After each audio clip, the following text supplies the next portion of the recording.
পরিষেবা ও দুর্নীতি ইস্যুতে কামারহাটি পৌরসভায় বিজেপি প্রতিনিধি দল। রাজ্যের সরকার পরিবর্তনের পর বিভিন্ন নাগরিক সমস্যা ও পৌর পরিষেবা নিয়ে সরব হতে শুরু করেছে বিজেপি। সেই প্রেক্ষিতেই আজ কামারহাটি মিউনিসিপ্যালিটিতে পৌর প্রধান গোপাল সাহার সঙ্গে দেখা করতে আসেন বিজেপির প্রতিনিধি দল। প্রতিনিধি দলে উপস্থিত ছিলেন রাজ্য বিজেপির সহসভাপতি রাজু ব্যানার্জি এবং 2026 সালের বিধানসভা নির্বাচনে কামারহাটি কেন্দ্রের বিজেপি প্রার্থী অরূপ চৌধুরী। তাদের সঙ্গে ছিলেন কামারহাটি পৌর এলাকার একাধিক বিজেপি কর্মী ও মণ্ডল সভাপতি। পৌরসভার গেটের সামনে দীর্ঘক্ষণ ধরে নাগরিক পরিষেবা, পৌর সমস্যা এবং এলাকার বিভিন্ন ইস্যু নিয়ে বক্তব্য রাখেন অরূপ চৌধুরী। পরে রাজু ব্যানার্জি, অরূপ চৌধুরী ও অন্যান্য বিজেপি নেতৃত্ব পৌর প্রধান গোপাল সাহার কক্ষে গিয়ে দীর্ঘক্ষণ আলোচনা করেন। বৈঠক শেষে বাইরে বেরিয়ে বিজেপি নেতারা জানান, কামারহাটি পৌর এলাকায় নাগরিক পরিষেবা স্বচ্ছ ও সুষ্ঠুভাবে পরিচালনা করতে হবে। পাশাপাশি বেআইনি নির্মাণ, তোলাবাজি এবং বিভিন্ন দুর্নীতির অভিযোগ নিয়েও তারা পৌর প্রধানের কাছে বিষয়গুলি উত্থাপন করেছেন বলে দাবি করেন। এদিন বিজেপি নেতৃত্ব আরও বলেন, রাজ্য বিজেপির সভাপতি শ্রমিক ভট্টাচার্য আগেই স্পষ্ট জানিয়েছেন, নির্বাচনের ফল প্রকাশের পরে হঠাৎ করে তৎকাল বিজেপি হওয়ার প্রবণতা বরদাস্ত করা হবে না। 4 তারিখ দুপুরের পর যারা গেরুয়া আবির মেখে বিজেপিতে যোগ দেওয়ার চেষ্টা করছেন, তাদের নিয়ে দল সতর্ক অবস্থানে রয়েছে বলেও মন্তব্য করেন নেতারা। এছাড়াও কামারহাটির পৌর প্রতিনিধি বিশ্বজিৎ সাহার বিরুদ্ধে ওঠা দুর্নীতির অভিযোগ নিয়েও বিজেপি নেতৃত্ব এদিন সরব হন। প্রার্থী পরিচিতির সময় যখন আমরা বেরিয়েছিলাম, কোথায় এত লোক দেখিনি, অপরিচিত অনেক মুখ আছে। তাদের কাছ থেকেও আমাদের কর্মীদের বলবো, আপনারা চিহ্নিত করবেন তৎকাল বিজেপি কামারহাটি সভা চাই, কোনো দুর্নীতি চলবে না।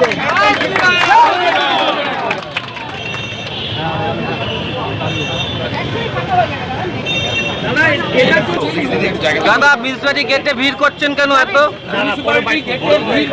একটাই কারণ, সেইটা হচ্ছে তারা পরিষেবা পাচ্ছে না। পরিষেবাটা যেরকম হচ্ছে, রাস্তাঘাট এখনো আফগান অবস্থাতে আপনারা সব জায়গাতে দেখতে পারবেন।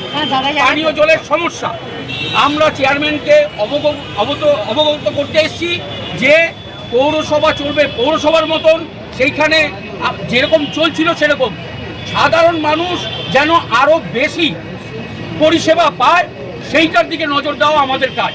আমাদের কাজ হচ্ছে কিছু জায়গায় তৎকাল বিজেপিরা এসে ওই যে রাস্তা যারা বাজারে বসে 5 টাকা করে প্রত্যেক দিন দেয়, সেইটা ক্লিনিংয়ের জন্য দেয়, সেটা হঠাৎ বন্ধ করে দিল। আমার কাছে যখন খবর এসছে, আমি সঙ্গে সঙ্গে আমার মণ্ডল সভাপতিদের বলেছি এটা করা যাবে না। পৌরসভা যেরকম চলছে সেই কাজই চলবে।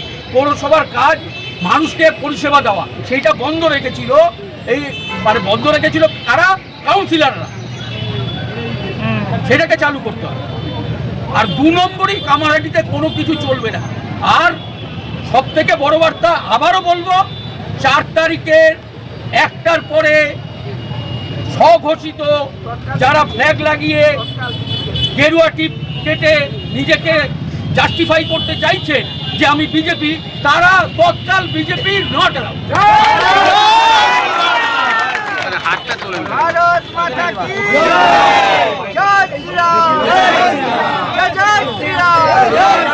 আপনারা দেখবেন একটা প্রেস হয়েছিল, দেখবেন কাউন্সিলরদের সাধারণ মানুষ থেকে কিভাবে দুর্নীতি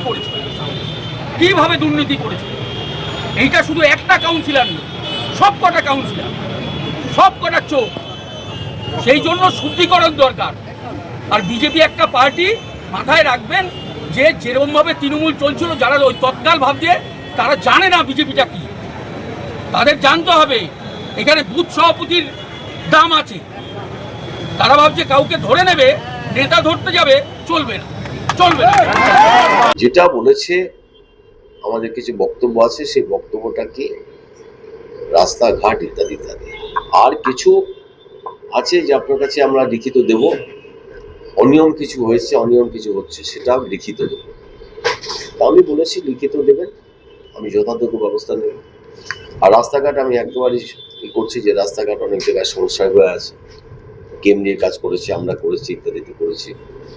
তো সেই কারণে কাজে নিয়ে আমি অলরেডি গতকালই তো ইঞ্জিনিয়ারদের নিয়ে বসেছিলাম আমি। গতকালে এটা নিয়ে বসেছিলাম সব ইঞ্জিনিয়ারদের নিয়ে, যে কোথায় কোথায় কি আছে, আমাকে আজকেই সব রিপোর্ট তৈরি হচ্ছে, দেওয়া হচ্ছে। সেগুলোকে আমাকে, যদি কাজ থেমে থাকে কেন থেমে আছে, মেটেরিয়াল পড়ে আছে রাস্তায়, এটা ঘটনা। তো কেমনি যারা কাজ করেছিল পেয়েছিল, সেই কন্ট্রাক্টরকে খুব একটা পাওয়া যাচ্ছে না, তাই তো। তো সেই কারণে আমরা দেখছি এমডিএকে জানাচ্ছি, তারা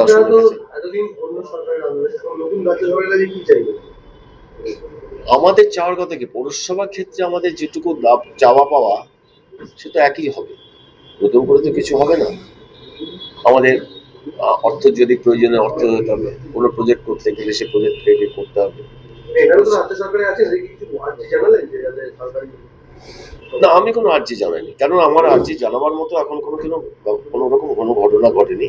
পৌরসভা যেমন চলছে, যেমন আমার স্যালারির কথা বলছে, যে আমি এখনো স্যালারি দিয়ে যেতে পারছি, স্যালারি আমার যে করে হোক আমরা স্যালারি দিচ্ছি।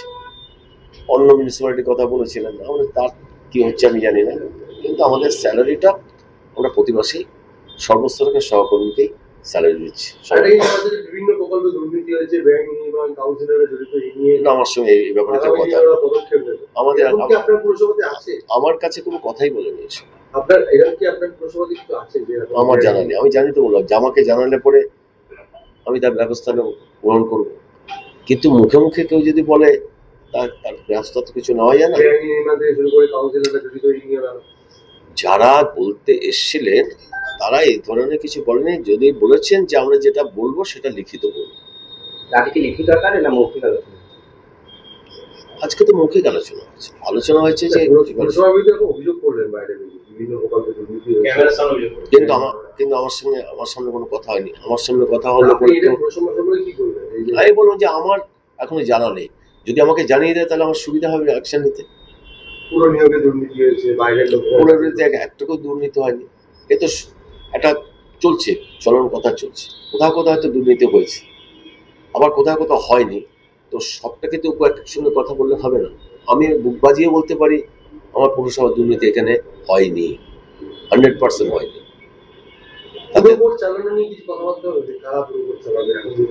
পুরবোর্ড তারা বলছে যে এখন আপনারা আছেন, আপনারাই দেখবেন যতক্ষণ শুনুন। ওরা এসছে একটা সংগঠনের পক্ষ থেকে, আর এখন আমি বসে আছি সরকারি নিয়ম মেনে চলুন, যে সরকারই আছে সরকার, তো সেই কারণে আমার এখন কোনো অসুবিধা হয়নি বা আমাকে সেই মতো কথা বলে।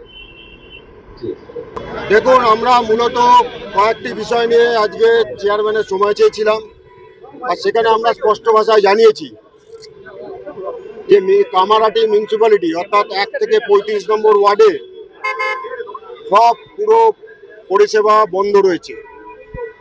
নোংরা পরিষ্কার থেকে আরম্ভ করে এমার্জেন্সি পরিষেবা যে কটা আছে, রাস্তাঘাট সারাই সব কিছু বন্ধ করে দিয়েছে। আর তাই মানুষের কাছে একটা বিরূপ বার্তা দিচ্ছিলেন তৃণমূলের কিছু নেতারা যে বিজেপি নাকি সব কাজ আটকে রেখে দিয়েছে।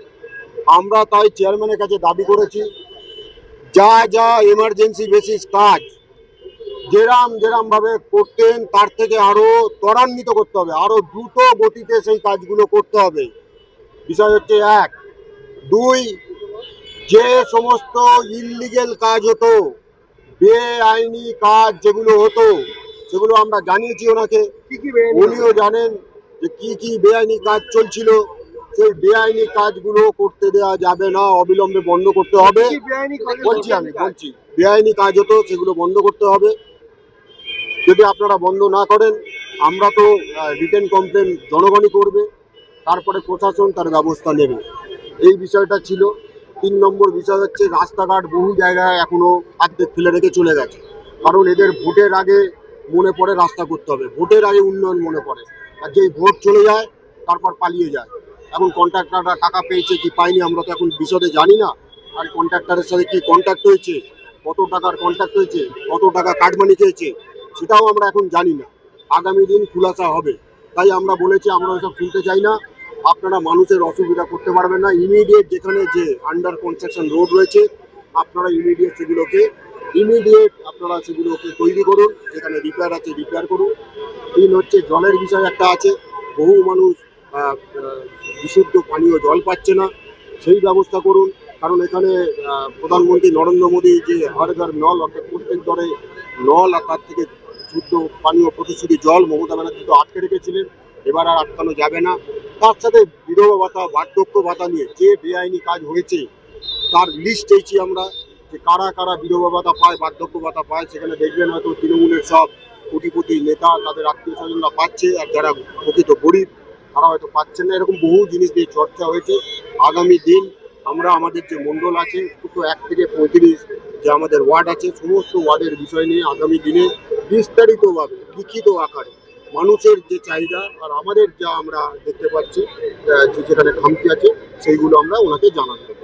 আচ্ছা, যেটা বললেন যে বেআইনি কাজ মানে কি, সেটা কি ধরনের বেআইনি কাজ কামারহাটি পৌরসভায় হচ্ছে যেগুলো আপনারা জানতে চেয়েছেন? এক হচ্ছে দেখুন, ওনাকে বলিনি এবার, কারণ ইডির একটা তদন্ত হচ্ছে, আর ইডির তদন্ত সময় তো আর বলা যায় না। পুরো নিয়োগে যে ইডি মানে তদন্ত করছে, আমরা ইডির কাছেও আবেদন করব যে অতি দ্রুত এই তদন্তকে আপনারা সমাপ্ত করুন। কারণ এই পুরসভায় পশ্চিমবাংলায় তো একটার পর একটা পুরসভা হয়েছে, কামারহাটি পুরসভা বাদ না, এখানে ইডির তদন্ত চলছে। আর সেখানে কারা কারা প্রকৃত দোষী ইডিকে বলবো, তারা তাদেরকে খুঁজে বার করে উপযুক্ত শাস্তি দিন। কারণ এই মিউনিসিপ্যালিটিতে এই আছে, পুরপ্রধানের নামও আছে, এই মিউনিসিপ্যালিটিতে বহু অভিযোগ এসছে, বাইরের লোক কাজ করছে, বাঁকুড়ার লোক, মিদনাপুরের লোক, তারা টাকার বিনিময়ে এখানে কাজ পেয়েছে। তাদের লোকাল যারা আছে, যারা এই কামারহাটি মিউনিসিপ্যালিটিতে থাকে, তাদেরকে কেন নিয়োগ করা হলো না? আর যাদের নিয়োগ করা হয়েছে সেখানে তো একটা ক্রাইটেরিয়া থাকবে যে তার শিক্ষাগত যোগ্যতা কি বা তার কি আছে, সেগুলো দেখা হোক। কেন তাদেরকে বাদ দেওয়া হয়েছে? অর্থাৎ বিপুল টাকার বিনিময়ে এখানে নিয়োগ হয়েছে, এটা ইডি তদন্ত করছে। ইডির তদন্ত ইডির মতো চলবে। আমাদের ইডিকে আমাদের তো জানার কিছু নেই, ইডির কাছে সবকিছু আছে। আমরা আপনাদের মাধ্যমেই তো ইডিকে বলবো যে অতি দ্রুত সুজিত বোসের যা হয়েছে প্রত্যেকটা মিউনিসিপ্যালিটিতে এরকম যারা বেকার যুবকদের অসহায়তা নিয়ে কোটি কোটি টাকা লুট করে বেআইনিভাবে চাকরি দিয়েছে, তাদেরকে গ্রেপ্তার করা হোক। সে কামারহাটি হোক, সে দমদম হোক, সে মধ্যমগ্রাম হোক, কোথাও যেন ছাড়া না হয়। বেআইনি নির্মাণ কামারহাটিতে এমনি কি আন্দোলন হচ্ছে? বেআইনি নির্মাণ তো একটার পর একটা আছে, একটার পর অসংখ্য নির্মাণ। এখানে লিস্ট করতে হবে, একটার পর একটা নির্মাণ। আর সেই আমরা বলে দিয়েছি, আমরা লিখিত দেবো, আমরা মৌখিক আজকে জানিয়েছি, আমরা লিখিত দেবো। কি বললেন উনি বলেছেন যে হয়তো কোথাও আমার কাউন্সিলররা কিছু করে থাকতে পারে, বেআইনি কাজ করে থাকতে পারে। ওনার বক্তব্য আমি জানি না, এখন উনি কি বলবেন। আমাদের বলেছেন, আমরা বলেছি আমরা কাউন্সিলর লোক চিনি না। আপনি চেয়ারম্যান আছেন, আপনার সবকিছু নকদর্পণে থাকা উচিত, কারণ আপনি আপনি তো এই বোর্ডের প্রধান। তাই যা বলার আমরা আপনাকে বলবো, আপনি এবার কাজটাতে কি ব্যবস্থা নেবেন, না ব্যবস্থা নেবেন নিন, নাহলে তো আমরা লিখিত আকারে পুলিশ প্রশাসন সকলকে জানাবো। এই পুরবোর্ড কিভাবে চলবে? পুরবোর্ড কি আপনারা ফেলে দেবেন দিয়ে আবার? দেখুন, আমরা কোনো কিছু ফেলে দেওয়ার পক্ষে নই, আমরা কোনো কিছু। তবে এটা ঠিক যে এই পুরবোর্ড যেভাবে দখল করা হয়েছিল, তো মানুষের রায় নিয়ে করা হয়নি। এ তো জোর জবরদস্তি গুন্ডা বদমাশরা, সিন্ডিকেট রাজের মাফিয়ারা, তারা মিলে তো পুরবোর্ডটা গঠন করেছিল। ছাপ্পা ভোট মেরেছে একটার পর একটা, কোনো বুথ এজেন্ট বসতে দেয়নি, কোনো আমাদের যারা ক্যান্ডিডেট আছে তাদের প্রচার করতে দেয়নি, বুথে তো যেতেই জানি, ভোটাররাই ভোট দিতে পারেনি।